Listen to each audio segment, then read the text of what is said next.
Hello, Raptors fans, and welcome back to Raptors Report. Today we will be discussing the Toronto Raptors game against the Chicago Bulls. But before we do that, there's more trade stuff to discuss. And there were some interesting developments that happened yesterday where the Toronto Raptors did not play two of the veteran bench players that have been pretty regularly playing every game while they are healthy. And I'm referring to Chris Boucher and Kelly Olynyk. So Chris Boucher, as we all know, the bench sort of flamethrower, the scoring forward off of the bench who can get hot and carry scoring for the Raptors in the second unit, who has been probably the Toronto Raptors' best bench player over the past, 5 years or so, got a DNP, did not play coach's decision last night against the Chicago Bulls, in which the Toronto Raptors were struggling to score. And what that tells me is that there's something going on. I'm not exactly sure what it is. I can't definitively say that there's something that's going to happen, but for me, I think that this is the Toronto Raptors keeping their powder dry for the trade deadline. And ditto, Kelly Olynyk, ever since he returned from injury, has been playing a pretty steady stream of minutes, between 10 and 20 minutes, pretty much every night that he's been available. And he's suffered a minor injury setback over the past couple of games, which he has sat out, but it seems as though he was healthy last night. He got a DNP, but it was also a coach's decision. So those two players did not play. And there have been trade rumors swirling around those two players, most notably Chris Boucher. Chris Boucher is in the final year of his deal, and he would be a very attractive piece to come off of the bench for a playoff contender. And the reason for that is because he is a big impact player who can make a big difference off of your bench and really carry scoring in the second unit. And some teams probably need that. They probably need shooting in the front court as well. I've already discussed some possibilities, the Denver Nuggets, the LA Clippers. I've talked about those two teams as a potential destination for Chris Boucher. But one interesting development that has come up, Mike Scotto of USA Today Sports and Hoops Hype mentioned that there was interest from the New York Knicks. And the Toronto Raptors and the New York Knicks have made some deals recently. And this one is kind of interesting because there's really only one trade that could be made. The two salaries that line up for the Toronto Raptors and the New York Knicks are Chris Boucher and the oft-injured big man center on the New York Knicks, Mitchell Robinson. And Mitchell Robinson is actually a good player. He is a traditional center, a bruiser who really helped them clobber the Cleveland Cavaliers in their playoff series. He and now Oklahoma City Thunder center Isaiah Hartenstein were both instrumental in defeating the Cleveland Cavaliers in their playoff matchup. He is a huge load on the inside, very tough. He can dunk and catch lobs and carve out space under the basket, and he's a good rim protector and rebounder. He's a traditional center, but a pretty good one when he's healthy. But that, again, is the problem with Mitchell Robinson. He is not healthy, and it looks like this is a lingering series of injuries where he may never be, truly healthy, truly an impact player ever again. So you have to ask yourself, well, why are the Toronto Raptors, why would they be interested in picking up a player like that? The reason would be is that they would be compensated for taking on his contract, which runs one more year at $12 million next season. It's a descending contract, so he's being paid $14 million this season, and next season he's being paid $12 million. And so my idea was that the Toronto Raptors would send out Chris Boucher and Garrett Temple as well, just in terms of making the salaries work, for Mitchell Robinson, Tyler Kolek, and a 2026 second-round pick. And the two assets that the Toronto Raptors would be getting in this potential trade are the rookie guard, who has not played very much for the New York Knicks. He was their second-round pick this season, signed to a very small deal, and another second-round pick. So Tyler Kolek is a guy who I was interested in this past year's draft. He is a good shooting, good playmaking point guard, kind of a throwback point guard who is good at setting up his teammates, running the pick and roll, and shooting the ball. He's not anything to write home about on the defensive end, but he is a guy who could run your team. And one of the issues is that with this trade is that the Toronto Raptors kind of have a guy like that, maybe with more defensive upside in Jamal Shed. Tyler Kolek, I've liked him. I think that he was a pretty decent guard in this past year's draft. So this would be kind of getting to kick the tires on him a little bit, see what he's up to, and then obviously also getting a second-round pick. And then talking about Mitchell Robinson, he's not been healthy this season. He might not be healthy for the rest of the season. I don't think that really any other team is going to be interested in trading for him for this season. It would have to be for next season. I think that there is potential there. If the Toronto Raptors are looking to maybe be a bit more flexible with Jakob Poeltl, if Mitchell Robinson could get healthy, that could be an interesting scenario because he is a good center and he is a traditional center. And if he gets healthy and they can run a two-man center tandem of Jakob Poeltl and Mitchell Robinson, kind of like what the Knicks did a couple seasons ago, that could be interesting. Mitchell Robinson is a good player if healthy. And if not, the Toronto Raptors are getting some, middling assets here. Tyler Kolek and a second-round pick. So that was the idea there. I'm not sure if I'm totally down with that, especially if it would mean that they lose flexibility in making other trades, because Mitchell Robinson, you can't really rely on him producing next season. But I thought it would be interesting. This is something that I hadn't heard before, and I wanted to take a look at what a deal there might look like. Next up, there are a couple of trade scenarios that I've poached off of Bleacher Report. So a fellow by the name of Zach Buckley did a couple of deals surrounding the Toronto Raptors, because as we know, the Toronto Raptors are probably going to be a seller at this year's deadline, if I had to assume. Maybe they go in the other direction. We've already talked about Brandon Ingram, but they are probably going to be looking to sell off some of the veterans that they have on the roster to some playoff teams. And he came up with a couple of trade scenarios, two of which I thought were actually pretty interesting. These are trades that involve Kelly Olynyk. Kelly Olynyk would be traded to two teams that he put out there. The first of which was to the Warriors. And we've already discussed the Warriors. I had a different idea, but this one would be for Moses Moody. Gary Payton II is a defensive specialist guard, but he's not really a playmaker. He can't really shoot. I don't know if he's really a difference maker. This is just simply to make the contracts work. He's making $9 million a season, which would help the Toronto Raptors facilitate this deal. They would be acquiring Moses Moody, who is the 14th pick in the 2021 NBA draft, the same draft that netted Scottie Barnes. And he recently signed a contract extension with the Warriors. So he was on the final year of his contract, but he signed a contract extension for 3 more seasons at $36 million, so about $12 million per season. And I think that that's a pretty fair contract for him.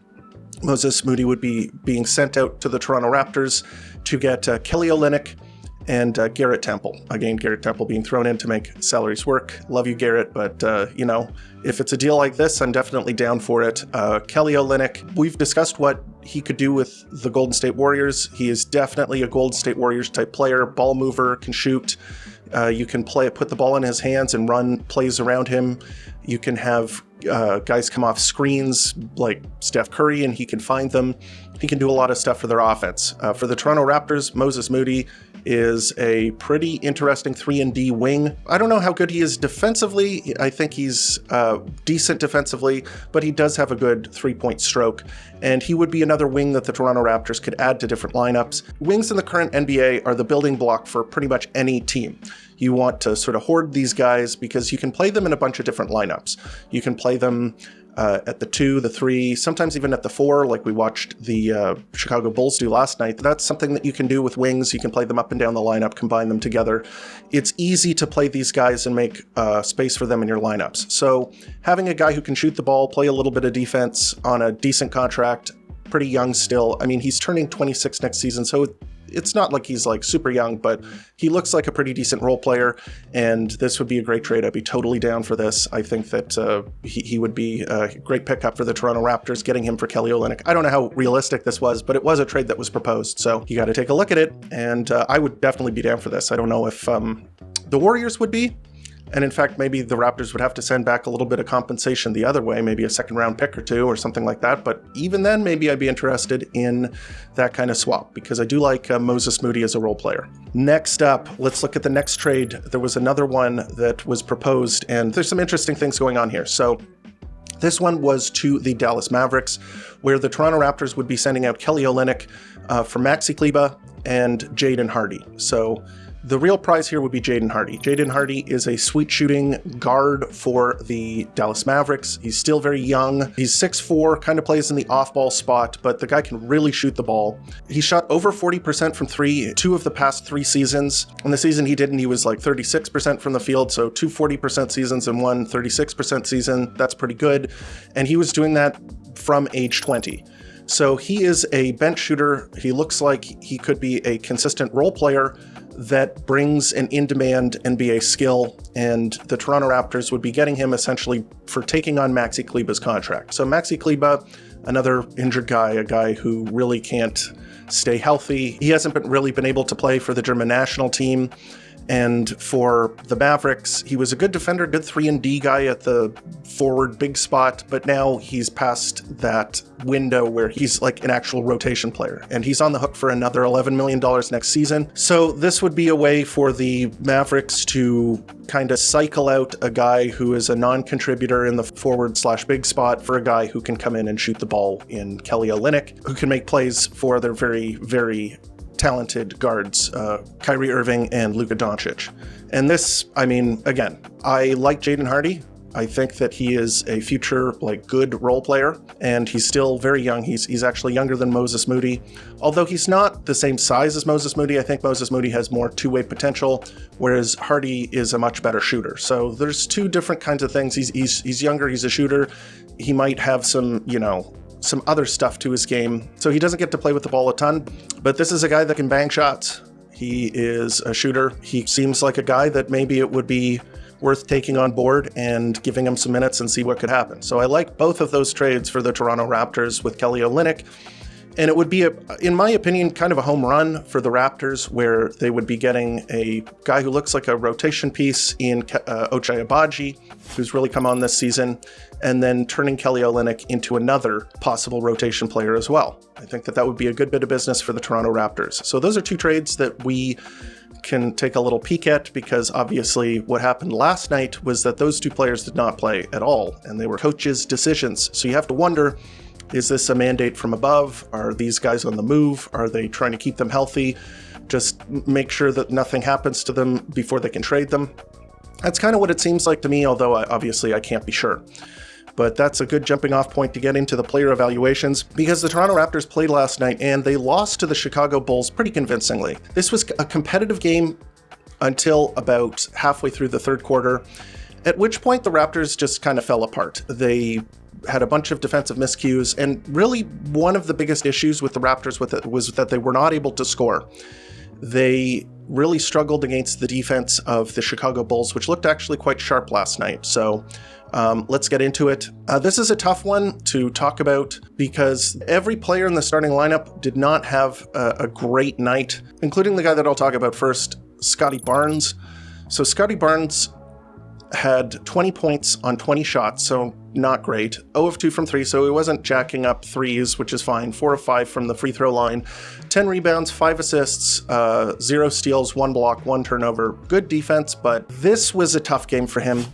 He really struggled to score against Patrick Williams. So Patrick Williams had a great game on both sides of the ball. Honestly, he's been struggling from the field. Recently, he's come on a bit, but for the whole season, he signed this very large contract this past offseason and has not delivered. Has been looked at kind of as one of the worst contracts in the NBA. He had a very good night last night against Scotty Barnes, and it kind of makes sense. He has good foot speed and good size, and he's tough. He's built solidly. So bully ball didn't really work for Scotty Barnes going inside, and his mid-range jump shot was not going in. So I've praised him for having that mid-range turnaround, and he got it to work against Lonzo Ball because Lonzo Ball is not big enough to really challenge that shot. And I feel like every time Lonzo was guarding Scotty Barnes, he was doing well. But as soon as Patrick Williams was on Scotty Barnes, it was a different story, and he was really struggling to score against him.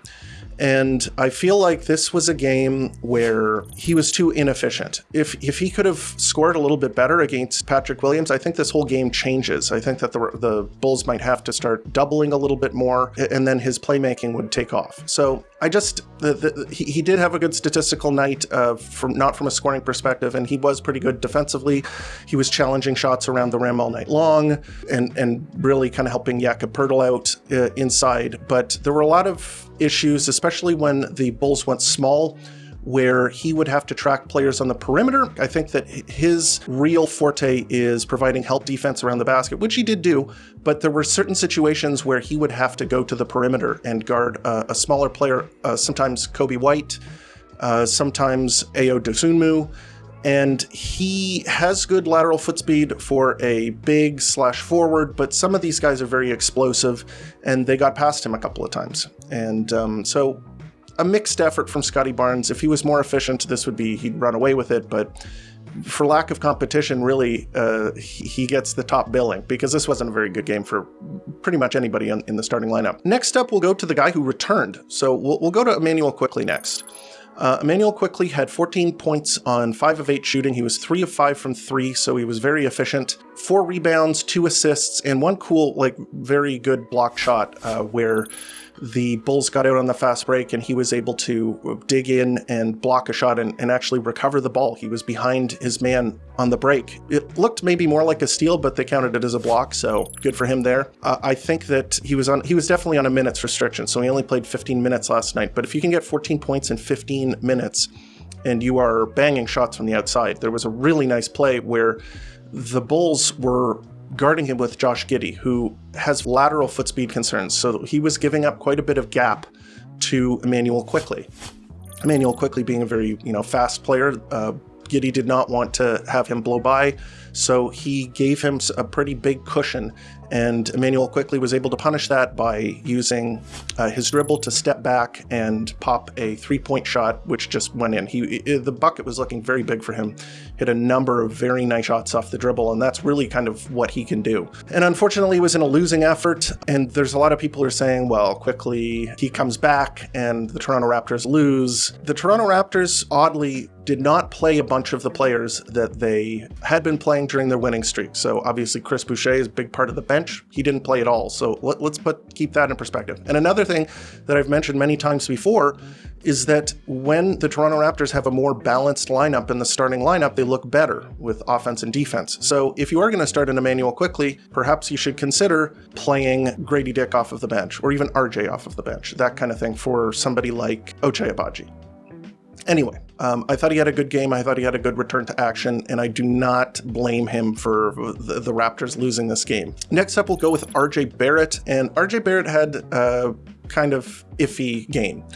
19 points on 17 shots, so he was pretty efficient. He was 1 of 4 from 3. Unfortunately, when I say he was efficient, he was 2 of 6 from the free throw line, and this is really becoming a problem. His free throw shooting was his Achilles heel last season, and it looked like he might have turned the corner this season because his shooting at the line looked like it had recovered, especially heading towards the new year in 2024. But then, since then, he has been back to very weird free throw stuff, and that's kind of concerning to see. 9 rebounds, 3 assists, 0 steals, 0 blocks, 2 turnovers. He was scoring inside and he was drawing fouls quite a bit. And he was 1 of 4 from 3, which isn't horrible, not great. But there were some problems with defense. There was a possession where he was playing help defense and he improperly closed out. Even the broadcast mentioned it. The closeout to the corner was coming from an angle because he had not kept track of where his man was. He was kind of ball watching. And then Ayo Dosunmu drove baseline and RJ Barrett was not able to recover. He was on the hip and kind of behind Ayo. And what happened is that the Raptors had to bring over the help defense. They brought over Jakob Poeltl and Scottie Barnes, and then it was a kick out for a wide open 3 at the top of the arc, which Kobe White cashed. This was not a good evening for RJ Barrett on the defensive end. And if you couple that with the free throw line, it's kind of tough. He is doing some good stuff, but I just don't think that this was a shining example of him being a great contributor or anything like that. Next up, we had Jakob Poeltl, and Jakob Poeltl also had kind of a mixed game. So Nikola Vucevic went off. He had 21 points on 12 shots. He was 1 of 2 from 3, 12 rebounds, 3 assists. And here's the thing. Jakob Poeltl had 5 blocks this game and was protecting the basket and was doing a lot of positive stuff on defense. He had 8 points on 8 shots, which isn't great. 9 rebounds, 6 assists, 5 blocks, and only 1 turnover. His assists are very good, but the problem with him this game was that the Bulls went small, sometimes with Vucevic, but a lot of the time they were running Patrick Williams at the 5 spot, and there really wasn't a place for Jakob Poeltl to kind of park himself where he could be helping out near the basket. And it's kind of a credit to him that he was able to get 5 blocks, but that was mostly in the first half. I think with Nikola Vucevic on the floor, he was in the paint a little bit more. But there were a lot of possessions in this game where he was forced to guard the perimeter. So he was forced to guard a guard on the perimeter due to rotations. They would move the ball around, and then they would get a matchup where Poeltl would be guarding a guy like Kobe White or Giddey or Dosunmu, and those guys were able to drive past him. I think his foot speed is decent for a big, but that is like a center versus a point guard. That is a little bit too much for even a guy who has good foot speed at center like Jakob Poeltl to be guarding. And they were able to get into the paint and score or force a rotation and kick it out for an open 3 when Jakob Poeltl was on the floor. So this wasn't a good matchup for him. I just think that this was just not a great Jakob Poeltl game. The Bulls play kind of a funky style, and if they are playing small like that, you would hope that guys like Scotty Barnes and Jakob Poeltl would be able to score at the rim a little bit more. And they were really trying to, but the Bulls did a good job of helping out underneath, and they had a lot of blocked shots this game. So what can you do? It wasn't a great game from him. And last, Grady Dick had 13 points, which is okay on 12 shots. He was 2 of 7 from 3. 2 of the threes that he made in this game were kind of in garbage time when the game was already over. So it seems like when the pressure gets off of him, he feels a lot more confident in the shot, but it just seemed like the shots went in finally at the end of the game when it didn't really matter. He was 3 of 4 from the free throw line. I think that's one good thing about him is that he does draw fouls at a pretty good rate, and he is a good free throw shooter. 2 rebounds, 1 assist, 1 steal, and he did have a couple of good defensive possessions where he was able to rotate to the perimeter and guard. His closeouts are actually not that bad. That's not one of his weaknesses on the defensive end. He thinks the game pretty well, so he knows where to close out. It wasn't that big a factor this game. I'm going to say he had a pretty good defensive game. It wasn't as bad as, say, like RJ this game, but on offense, it is a struggle for him. Those 2 threes in garbage time really saved his game from a statistical standpoint. He has to shoot the ball better. It seems like he's missing a lot of these shots that he should be making. And then I think he wants to mix it up and go inside, but he's not getting enough separation on his drives so that he can convert. His finishing is still a big problem. He got blocked a couple of times this game. He needs to do the Gary Trent Jr. thing, I think, where he needs to pull up more in the mid-range, because I think those are better shots for him than honestly going all the way to the basket. He's got to figure something out with the scoring. I'm getting a little concerned here. Sophomore slump? Who knows? Off the bench, so elephant in the room, we've already discussed it. Chris Boucher and Kelly Olynyk did not play last night. There were a couple of nice performances off of the bench. For example, Jacoby Walter played a lot this game. He played 18 minutes, which is, a lot for him. He had 14 points on 7 shots, which is great. He scored a lot at the free throw line. He was 7 of 8 from the free throw line, so great job of him getting into the paint and drawing those fouls. He was 1 of 3 from 3, and the shot he hit, the 3 he hit, was a step back 3-point shot. It looked great. He had 4 rebounds, 2 assists, 1 steal, 0 blocks, 0 turnovers, 0 fouls. Very encouraging game from him. As I said, getting into the paint, drawing fouls. If he can do that consistently, he's going to be in the league for a long time. Thought his defense was pretty good too. He definitely has good foot speed. He can track players around. I think that is a skill that he can work on and develop, especially if the Raptors make some trades at the trade deadline and he can get some more minutes. I've been beating this drum for a while now. I think that the Toronto Raptors should be developing this guy a little bit more than they have this season, and I'm hoping to be able to see that. Next up, Davion Mitchell. He still creates turnovers by getting illegal screen calls, and he scored 9 points on 3 of 4 shooting from 3, so that was very positive. The turnovers, there were a couple of unforced turnovers here and a couple of just errant passes. He needs to be more of an off-ball player, catch and shoot, and when he does have the ball and if he's running the pick and roll, get into the paint and make a simple kick-out pass. It seems like he is trying to force these cross-court passes, these long passes, and he doesn't have the vision or the timing or the accuracy for that. So it's a struggle a little bit sometimes, but I do like Davion Mitchell. I just don't think that this was like the greatest game for him. Bruce Brown had kind of his first kind of struggle game on the offensive end in a long time. So he had 0 points in 17 minutes on 0 of 3 shooting. He missed his only 3-point shot he took and only had 1 assist, 1 steal, 0 rebounds. And he's been a good rebounder for the Raptors off of the bench. 0 blocks, 0 turnovers. And it just wasn't a very good game from him. The Bulls did a really solid job of making sure that the Toronto Raptors role players weren't scoring in the paint. And as we all know, Bruce Brown is a good cutter and he can get to the rim, but they did a good job tracking the Toronto Raptors players around the court. There were no real easy baskets for the Raptors last night. And Bruce Brown, that's kind of the name of the game for him.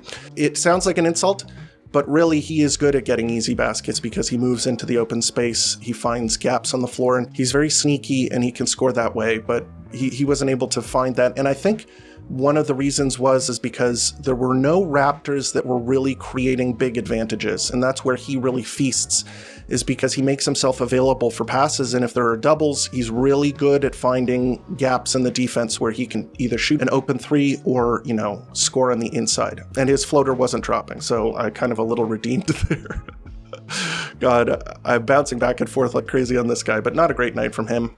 And that was the game, kind of an ugly game. And honestly, unless there was a good reason, so aka like a trade situation, which I've already discussed, but not playing Kelly Olynyk or Chris Boucher was a big problem. I'm not going to blame Darko. I am pretty confident that if he could have, he would have played someone like Kelly Olynyk over a guy like Orlando Robinson. I just feel like this would be a game where Kelly Olynyk could have made a difference, especially on the offensive end where they needed help. Chris Boucher, ditto. These guys, the Raptors struggled to score. Those guys can score. So on that note, Darko trotted out like one of the most disgusting tank lineups I've ever seen. Jakob Poeltl, Jacoby Walter, Bruce Brown, Ochai Agbaji, and Davion Mitchell. Where is the shot creation coming from there? Where is the offense coming from? How are they going to create an advantage with that lineup? There's a rookie there who maybe in the 3 years from now can become that kind of shot creator. And then you have 3 defensive role players 4 if you count Poeltl. Davion Mitchell isn't a plus shot creator. He is a guy that plays off of other offensive players. Ditto Bruce Brown, Ochai Agbaji. Those guys are not creating things for your team. That was on the floor for a couple minutes and it was horrible. It got absolutely eviscerated, especially on offense. There was literally just they couldn't get a bucket. And if this isn't tanking, I don't know what is. This is like, it seemed like that this was a concession. And this is a very odd game because it looks like the Toronto Raptors are feeling the heat. They're saying we've won too many games here. We've got to kind of pump the brakes here. And that's kind of what it seemed like to me. I'm no conspiracy theorist, but they are incentivized to lose games here. So next up, the Toronto Raptors play the Detroit Pistons tomorrow at 3 o'clock. It's going to be a matinee game. Should be really fun. But I don't know if they're going to be able to win that game, especially if they keep trotting out these bizarre lineups like we saw last night. We're in interesting times here, so we'll have to see how things progress. But anyway, that is the video. What do you think about Chris Boucher, Kelly Olynyk? Are they going to be going at the trade deadline? Are you going to miss them if they do go? Do you like the trades that were proposed? Let me know here in the comments, and also let me know what you think about what happened last night. Are the Raptors tanking? Let me know here in the comments, also on Twitter and Blue Sky, where you can reach me at Raps Report. Love talking to Raptors fans. We are the best. And also, if you haven't already, please like and subscribe because that really helps the channel grow, helps the algorithm send this content out to other Raptors fans like you. And as always, thank you for tuning in to Raptors Report, your source for in-depth Raptors content.